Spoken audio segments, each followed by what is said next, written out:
नमस्ते प्रणाम। जितने भी दर्शक वीडियो देख रहे हैं हमारे चैनल को प्लीज सब्सक्राइब कर लीजिएगा और जितने भी दर्शक इस वीडियो को देख रहे हैं अधिक से अधिक शेयर कीजिएगा।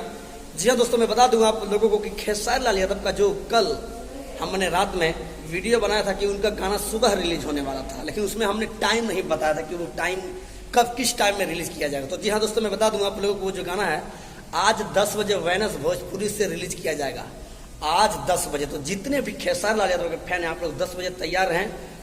चुम्मा तोहर मुहे हमार लाग गई। इस सॉन्ग को आप लोग सुनिए और भरपूर प्यार दे, जिसे अजीत हलचल जी ने लिखा और जिस गाने के म्यूजिक डायरेक्टर दोस्तों आर्या शर्मा जी। तो जितने भी दर्शक देख रहे हैं वीडियो को अधिक से अधिक शेयर करें, खेसारी लाल यादव को भरपूर प्यार दें, इस वीडियो को अधिक से अधिक शेयर करें ताकि जितने भी खेसारी लाल यादव के फैन हैं सबों को पता चल सके कि खेसारी लाल यादव को वेनस भोजपुरी से एक बड़ा ही जबरदस्त धूम मचा देने वाला गाना आज रिलीज होगा 10 बजे। आज ही 10 बजे जितने भी खेसारी लाल यादव के फैन हैं आप लोग तैयार रहिए और गर्दा उड़ा के इस गाने को इतना प्यार दीजिए, इतना प्यार दीजिए कि ये गाना एकदम बहुत ही कम समय में मिलियन पार कर जाए। तो जितने भी दर्शक देख रहे हैं इस वीडियो को अधिक से अधिक शेयर कीजिएगा।